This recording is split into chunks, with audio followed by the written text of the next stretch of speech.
자, 주제가 바로 나왔습니다. 회장님의 사과 편지, 최태원 SK그룹 회장의 사과 편지입니다.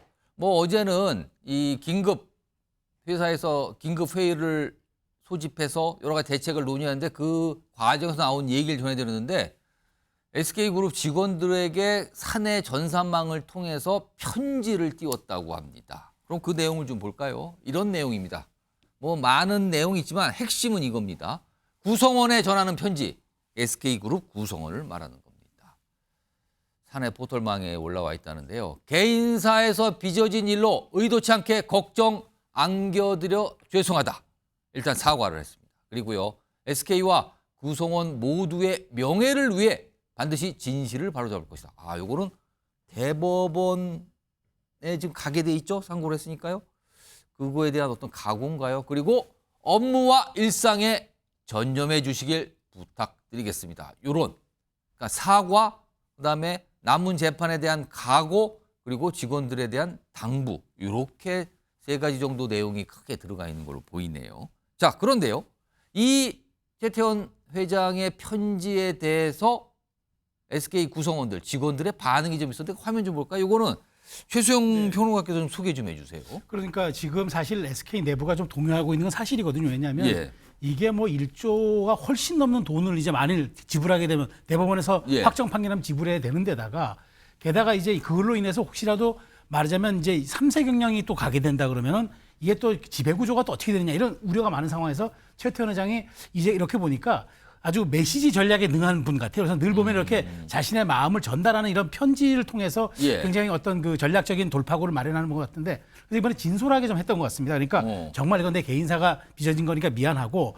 지금의 다툼은 어쨌든 내가 대법원까지 가서 다툴 테니까 여러분들 나를 좀 믿어달라 이렇게 한 것 같은데 그러니까 댓글에서 좀 약간 뜨겁게 반응한 것 같아요. 그러니까 편지가 오니까 전산망이니까 댓글을 달 수가 있는 거죠. 온라인으로 돼 있으니까. 뭐라고 돼 있습니까? 글 보고 내가 마음이 울컥했다. 그다음에 걱정해 주셔서 정말 감사하다. 구성원도 감사하다. 이런 얘기도 있고. 그다음에 응원한다. 정말 하시는 일 잘 풀리길 바라겠다. 또 저는 제 자리에서 제 소임을 다 할 테니까 너무 걱정 마시라. 그러니까 이런 응원과 성원 그것도 그리고 믿음, 신뢰의 글까지 조직원들이 이렇게 해줬기 때문에 최태원 회장 입장에서는 내부 동료도 조금 단속한 것도 있지만 오히려 본인이 역설적으로 내가 이렇게 조직으로부터 내부로부터 이렇게 신뢰받고 있다라는 일종의 그런 자신감도 얻을 수 있는 과정이 된 것 같아서 좀 빠르게 진화한 것 아니냐. 또 바로 어저께는 이제 국회의원들 만나는 자리에서 입장을 밝혔지만 이렇게 내부 구성원들에게 전하는 메시지를 통해서 조금 진화도 하고 자신에 대한 신뢰도 회복하는 이런 약간 지금 그런 사내 분위기를 조성하는데 좀 성공한 것 같아요. 약간 부정적인 반응은 없었나요? 글쎄 모르겠습니다. 부정적인 반응은 또 이렇게 잘 소개가 되는 건 아니라서 제가 내부망에 들어가 보진 정확히 않았기 때문에 지금 저 보도를 통해서 알려지는 내용들은 그렇죠. 알려진 긍정적인 이야기. 약간 뭔가 울컥했다 이런 반응들이 나오더라고요. 안지성 변호사. 일단 대법원으로 가는 거잖아요 지금 이 사안은 이혼 소송인데 만약에 SK 직원들이 대거 탄원서를 제출한다면 대법원 판결에 영향을 줄 수가 있나요? 아니면 대법원까지 갔을 때는 그건 효력이 없는 건가요? 일단 정말 말 그대로 SK 전 직원이 만약에 탄원서를 제출한다라고 한다면 영향을 미칠 수는 있겠죠. 다만 지금 우리 항소심에서 이 판결이 갑자기 크게 뒤집힌 이유가 크게 달라졌어요 지금 이 재산 분할의 대상이 되는 재산에 그 최태원 회장의 SK 주식을 포함시켰다라는 것이거든요. 근데 그 SK 주식을 포함시켰다는 그 배경 이유에는 사실은 이게 SK 내부적인 어떤 발전 그런 것들이 아니라 SK가 지금 이 상황까지 온 데에는 그 이제 노 관장 측에 정확히는 노 전 대통령의 300억 비자금이 기능을 했던 것이다. 그렇기 때문에 SK가 이만큼 컸던 것이고 따라서 SK 주식 지금 최 회장이 보유하고 있는 SK 주식도 재산 분할의 대상이 되어야 된다. 이런 관점에서 사실은 판결이 뒤집혀진 것이기 때문에 SK 전 직원이 가령 이제 아니다. 이거는 우리가 전 직원이 너무 노력해서 SK 여기까지 끌어낸 것이다. 그렇게 지금 얘기하는 목소리 나오거든요. 지금. 그런 취지의 목소리를 낸다고 한다면 사실 조금 영향은 미칠 수는 있겠지만 대법원이라는 것이 사실은 아시다시피 법률심입니다. 어떤 사실의 오인을 바로잡는 부분이 아니라 어떤 이 원심 판결이 있음에 있어서 어떤 사실 위배, 그러니까 어떤 법령 위배가 없었는지 좀 그런 부분에 대해서 조금 집중적으로 판단이 이루어질 것이기 때문에 탄원서가 그렇게 그 들인 노력에 비해서는 많은 영향을 끼치지는 않을 것으로 보입니다. 탄원서라는 게 보통 전 판사로 하여금 정상 참작 이런 거에 좀 영향을 주려고 하는 거잖아요. 근데 대법원에서 과연 적용이 될 것인가 어떨 것인가 이런 얘기도 오늘 좀 나오더군요. 이런 가운데 이 SK 구성원들에게 보내는 편지였잖아요. 물론 이제 전산망에 올라서 뭐 이렇게 종이로 된 편지는 아니지만 그리고 이제 온라인상의 편지라고 할 수 있는데 최태원 회장이 과거에도 편지를 종종 좀 보냈습니다. 지금 뭐 대표적으로 3가지 편지 이렇게 나와 있는데 2014년에는 지금 이혼 소송을 벌이고 있는 노소영 관장에게 자필 편지를 보냈는데 여기 보면은 내가 뭐 이혼하라고 했고 뭐 다 내가 계약한 거다 뭐 이런 내용이 담겨 있는 자필 편지. 그리고 이제 자녀에게 보낸 편지도 2014년에 있었다 그러네요. 그리고 뭐 너희는 잘못이 없는데 나 때문에 피해를 봤다. 그리고 같이 뭘 살기로 했다. 뭐 이런 내용을 담았다 그러죠. 그리고요. 이것도 그때 꽤 많이 주목을 받았는데 2015년에는 언론사에 보냈어요, 편지를. 이게 보면은 노소영 관장과 부부로 연 이어갈 수 없지만 동료로나마 응원하고 싶다. 뭐 이런 내용의 편지를 담았다고 그러는데 박찬 교수님, 특히 언론사에 편지를 보낸 건 굉장히 이례적으로 좀 받아줬거든요. 그렇죠. 이거 지금도 많은 분들이 그때 저 편지는 진짜 보기 드문 편지였다 이런 반응이 나왔거든요. 네. 이건 왜 그랬을까요? 그러니까 우리가 이제 결혼 파탄에 귀책 사유가 있는 사람, 예. 즉 내가 결혼을 파탄한 주범인데 그 사람이 이혼 청구자가 될 수 없도록 우리 법에 돼 있습니다. 그러니까 귀책 사유가 있는 사람이 내가 사고 쳐놓고 결혼을 파탄시켜놓고 우리 그러니까 이혼합시다 이거 못하게 돼 있습니다. 안 된다 그거. 네. 그렇기 때문에 2013년에 노소영 관장에게 편지 보낸 것도 그렇고 2014년에 자녀에게 보낸 것도 그렇고 나 도저히 못 살겠으니까 헤어져 달라. 이혼 의사를 저렇게 그렇죠. 편지로 표현한 강하게 겁니다. 근데 귀책 사유 있는 사람이니까 예. 이혼 소송을 못 하니까 지금 가족들에게 호소를 했는데도 안 받아줬잖아요. 나 그래서- 이혼 못 해줘 이러니까 예. 2015년에 언론사에다가 공개적으로 편지를 보낸 겁니다. 그러니까 일종의 나 사실상 이제 이혼 선언을 한 거예요. 나 이혼하고 싶다. 이거를 갖다가 우리가 뭐 법률적으로는 내용 증명에 준하지는 않겠지만 예. 법률적인 저기 강제력은 없습니다. 그렇겠죠. 하지만 나 도저히 이 사람하고 못 살겠어. 그러니까 나 이혼할래. 그런데 이걸 갖다가 나 몰래 하는 거 아니야. 나 예. 이렇게 노력했고 했는데 도저히 안 되니까 우리 직원들도 그렇고 국민들도 그렇고 좀 이해해줘, 양해해줘. 예. 이런 어떤 어떤 효과를 얻기 위해서 2015년에 언론사에다 편지를 보낸 거죠. 그러니까 공개적인 이혼 선언이다. 이렇게 봐야 될 겁니다. 안지성 변호사? 일단 근데 지금 뭐 3가지 편지 과거에 있었다고 소개했는데 특히 노소영 관장에게 보낸 이 편지는 2심 이혼 소송에서 영향을 줬다고 지금 알려지거든요. 예. 그렇습니까? 어떻게 된 겁니까 이거는? 일단 뭐 저도 보도를 통해 접한 것이지만 재판부에서 예. 최 회장을 뭐 꾸짖었다 뭐 이렇게까지도 얘기를 예. 하거든요. 뭐 혼인의 배우자한테 이럴 수는 없는 것이다 이런 얘기까지 나오고 있고 근데 사실 이제 위자료라고 하는 것은 기본적으로 이 혼인 파탄에 따른 정신적인 피해에 대해서 금전적으로 위자 배상을 하는 제도입니다. 그래서 이 혼인 파탄을 위해서 정신적 피해가 얼마나 되는지를 사실은 짐작하기가 어렵지 않습니까? 예. 여러 가지 뭐 객관적인 기준도 있겠지만은 근데 지금 보통의 이 혼인 파탄의 원인을 제공한 상대방 같은 경우는 예. 몰래 바람을 피던가 뭐 이런 식으로 뭐 자신의 부정행위를 좀 뭐 두둔하거나 그러니까 은닉하기 저렇게 공개하지 않는다는 그렇죠. 거죠? 예, 그러긴 나름인데 이거는 뭐 사실은 적반하장으로 공개적으로 사실은 이 배우자를 면박을 주고 나는 이혼했다라고 사실은 선포한 것이기 때문에 예. 이로 인해서 얻게 되는 이 그 노관장의 정신적 피해는 상당했다. 즉 그래서 이제 재판부에서는 뭐 이제 헌법상 보장하고 있는 일부 일처제를 뭐 침해했다. 뭐 존중하지 않았다 이런 얘기까지도 하고 있는 그럼 거거든요. 저 편지 내용이 굉장히 불리하게 작용을 한 거예요. 그렇죠. 이제 사실은 괘씸죄로서 정말 기능하게 된 주요 증거가 된 것으로 보입니다.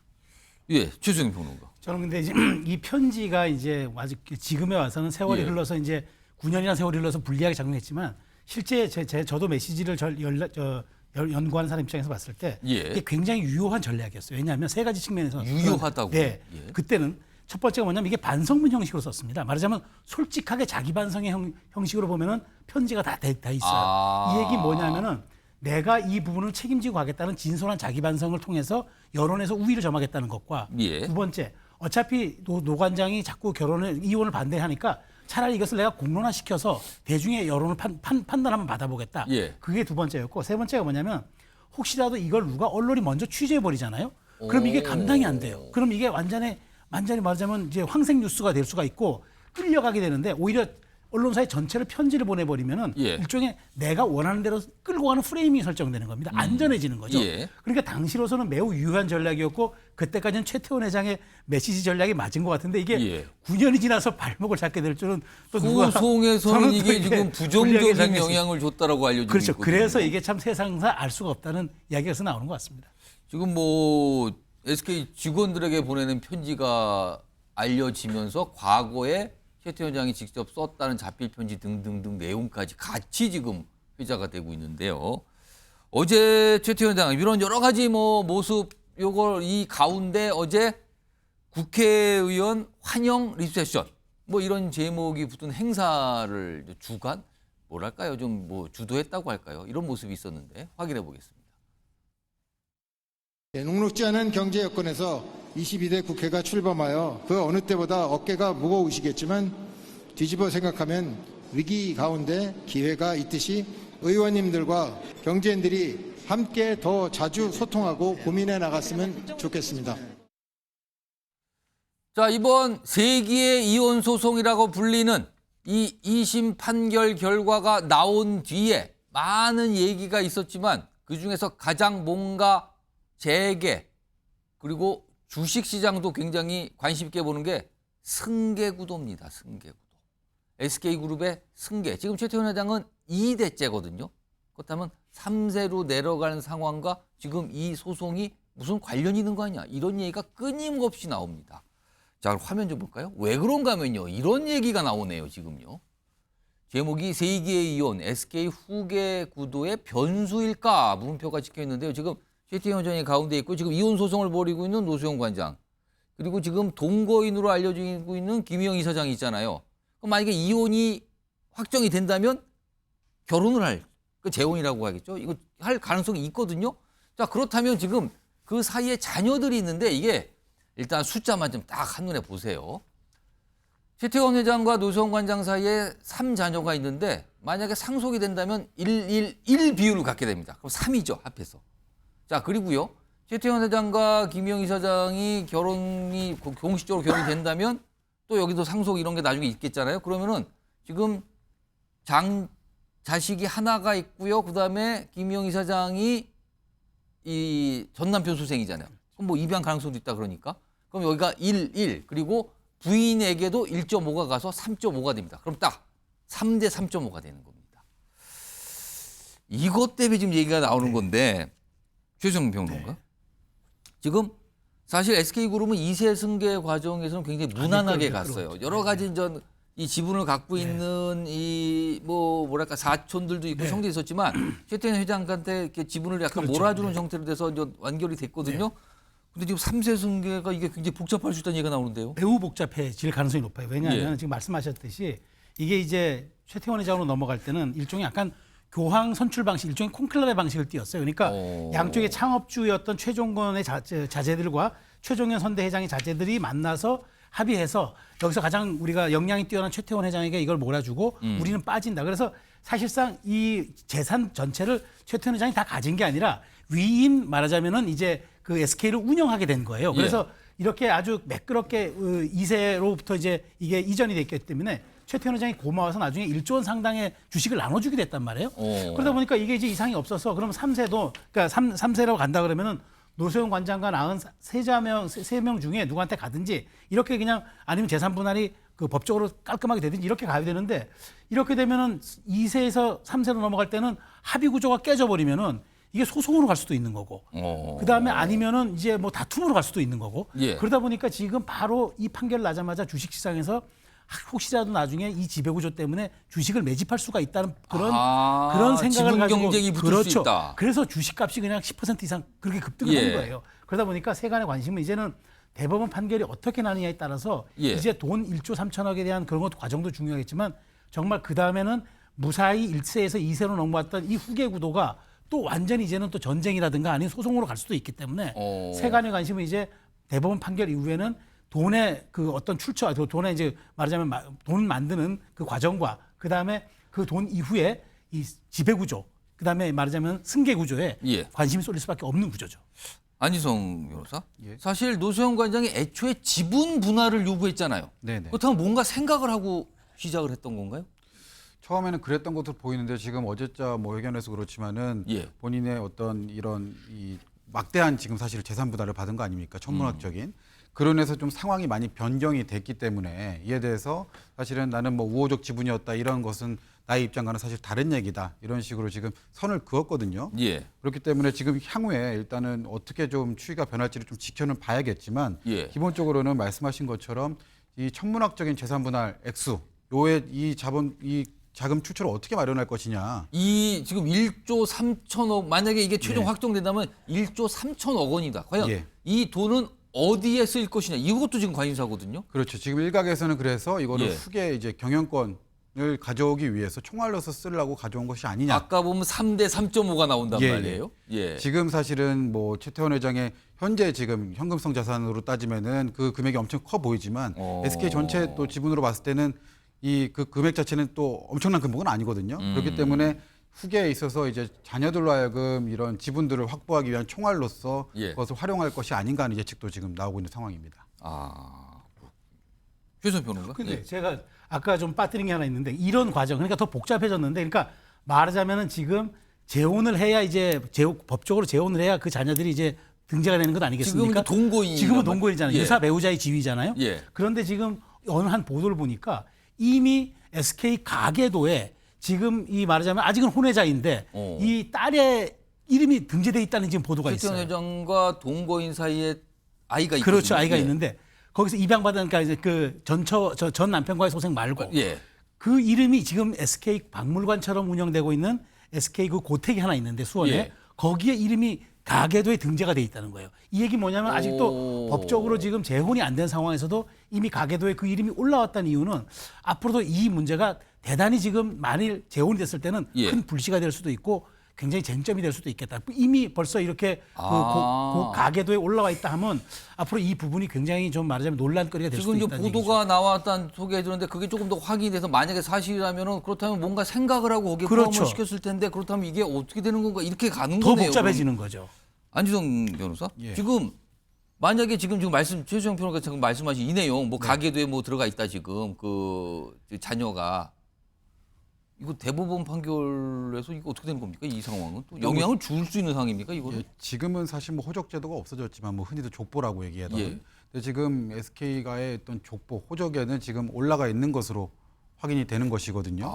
근데 이렇다고 한다는 것은 사실 출생 신고 당시에 최태원 회장이 그 모인 이제 그 이사장과 동행해서 출생 신고를 했다고 지금 생각이 됩니다. 그렇기 때문에 바로 이제 인지가 된 상황이고 그래서 가계도에 올라간 것이 아닌가. 그래서 이렇게 됐을 경우에는 사실은 이 SK 가계구도에 있어서도 상속권이 생기는 것이거든요. 그렇게 되겠네요. 예, 예. 그래서 특별히 뭐 인지 절차라든가 이런 별도의 절차를 거치지 않더라도 이러한 출생 신고로 인해서 자연스럽게 법적으로 당연히 그 권리가 동일하게 생기는 것이기 때문에 예. 현재도 이미 그 분쟁은 그럼 가시화가 되었다라고 보여집니다.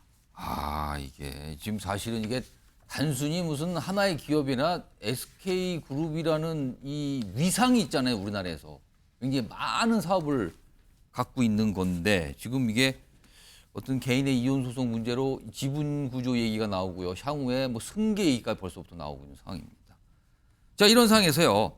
이건 약간 뭘까요? 이렇게 곁가지 관심사일 수도 있는데 워낙 어마어마한 이혼 재산 분할 소송이잖아요. 그리고 2심에서 결정한 금액이 너무 크다 보니까 자, 그렇다면 이 소송을 담당한 변호인들은 성공 보수가 얼마나 됩니까? 이런 얘기 참 많이 물어보시더군요. 심지어 저한테도 물어보시더군요. 근데 제가 이거를 정확하게 알 수는 없어서 오늘 뭐 안지성 변호사가 나오셔서 제가 질문 좀 드려볼 건데 일단 화면 좀 보겠습니다. 역대급 소송이잖아요. 근데 노소영 변호사 일단 2심에서는 원하는 대로 된 거란 말이에요. 그러면은 뭐 이 수임료도 있지만 뭐 성공 보수도 있는데 일단 1심에서는 원하는 대로 안 돼서 2심에서 새로 이 변호인단을 꾸렸다 그러죠. 근데 어떤 일각의 예상과는 달리 굉장히 소형 로펌을 선호했다는 얘기도 있고요. 지금 요 변호를 담당하는 이 법무법인이요. 그리고 지금 재산 분할 금액 뭐 위전 나오잖아요. 그럼 만약에 지금 이제 원하는 대로 이제 2심에서 결과가 나왔단 말이에요. 이게 최종 확정되면 이른바 이제 성공 보수가 어떻게 되느냐?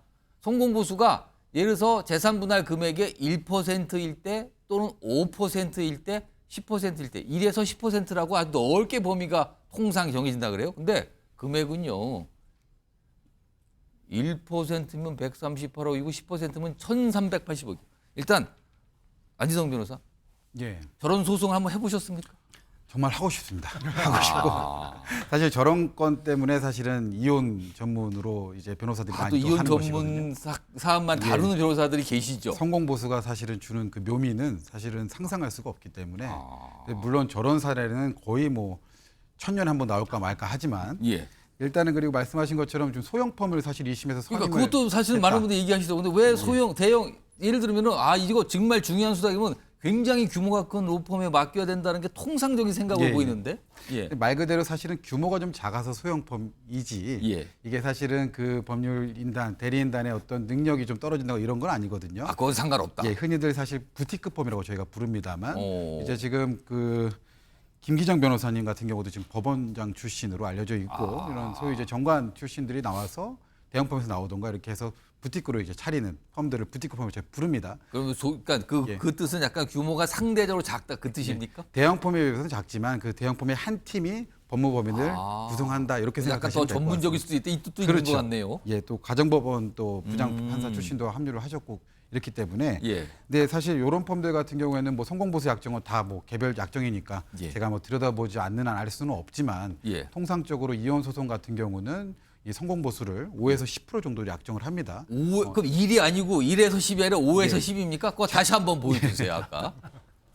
그러면 5에서 10이라고 하면은 5면은 지금 이 재산 분할 금액을 따져보면 691억이 나오고요. 예. 10이면 1,380억이 나옵니다. 예, 다만 이 사건 자체는 제가 알기로 청구 금액 자체가 2조로 알고 있습니다. 예. 그렇기 때문에 성공보수 자체가 약정을 함에 있어서 1에서 5%대 전체 금액이 너무 크기 때문에 모수가 너무 크기 때문에 1에서 5%대로 약정했을 가능성이 좀 상당합니다. 예. 반면 이게 지금 1심에서는 사실상 거의 전부 패소 형태로 넘어온 사건이고 예. 항소심에서 변호인단을 대고 바꿔서 다시 좀 도전하고 있던 완전히 그런 다른 측면이 결과가 있기 나왔잖아요. 예, 그런 측면을 고려했을 때는 사실은 이 거액의 속가에도 불구하고 이 성공보수 약정률 자체를 좀 상당히 높게 했을 가능성도 있다. 예. 노소영 관장 입장에서는 사실은 어차피 진소송에서 지금 뭐 꺼내주기만 한다면 얼마든지 더 줄 수 있는 10%를 상황이었거든요. 줘도 아깝지 않다. 그렇죠.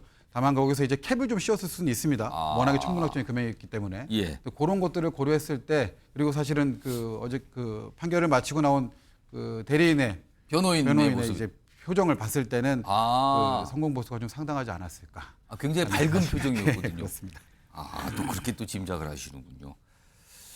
아무튼 뭐 워낙 그 본안 금액이 어마하다 보니까 이거 이 뭐 수임료 아니면 성공보수 이것도 뭐 엄청나네요. 뭐 웬만한 어떤 소송의 본안 금액 같기도 합니다. 지금 규모로 보면은. 요 내용 좀 물어보죠. 지금 사실은 이 2심 소송이 위자료 20억이 나왔잖아요. 이게 지금 이 금액이 이번에 2심에 나온 걸로 법조계가 술렁거리고 있다면서요, 지금요? 예, 사실은 지금까지는 전혀 전례가 없던 금액이고요. 전례가 없는 정도가 아니라 사실은 어떤 상한이라고 하는 것을 조금 넘은 정도도 아니고 예. 아예 그 천장을 부순 정도의 표현할 정도로 그렇다면 어떻게 되는 겁니까, 이게? 통상적으로 이혼 소송에서 위자료로 인정되는 금액 아까 말씀드렸지만 정신적인 피해에 대한 이 배상이거든요. 예. 그 위자료로 인정되는 금액은 많아야 사실 5천만 원 정도입니다. 그리고 정말로 현실적으로 최대한 많이 받아봤던 것들이 뭐 1억 지금 그리고 이 재판부에서 사실 작년에 또 화재 판결을 내렸었지만 2억까지는 사례가 있었습니다. 예. 그런데 지금 아무리 뭐 재계급 거물이고 뭐 유책 배우자의 어떤 재산 상태가 많다고 하더라도 예. 이 정도 고액의 위자료를 인정한 사례는 없거든요. 그래서 사실은 지금 저희 뭐 서초동 이쪽에서도 이 변호사라고 하는 것은 어떤 성공 보수가 또 큰 어떤 수임의 한 축인데 예. 이 재산 분할 위자료 이런 액수가 좀 커지면은 다행히 그에 따라서 성공 보수도 커질 수밖에 없기 때문에 유리하겠죠. 그리고 더불어서 또 이거는 뭐 바람직한 현상은 아닐 수 있겠지만은 예. 이렇게 좀 천문학적인 위자료가 인정이 된다라고 한다면 사실은 지금 뭐 잠재되고 뭐 수면 밑에 있는 이혼 소송 같은 경우도 또 위로 올라올 수도 있는 거거든요. 향후에 나올 판결에서 위자료가 높아질 가능성도 그렇죠. 있다고 보십니까? 그렇죠. 얼마든지 지금 이 해당 판결은 예. 분기점이 될 것으로 좀 보입니다. 그래서 지금 법조계가 술렁거리고 있고 지금 아까 잠깐 말씀하셨는데 이혼 고민하다가 이참에 그냥 결심하자 이런 분이 예, 나올 예. 수 있다 이겁니까 지금? 맞습니다. 여러 가지 지금 이 영향을 미치고 있군요. 이번 소송이요. 알겠습니다.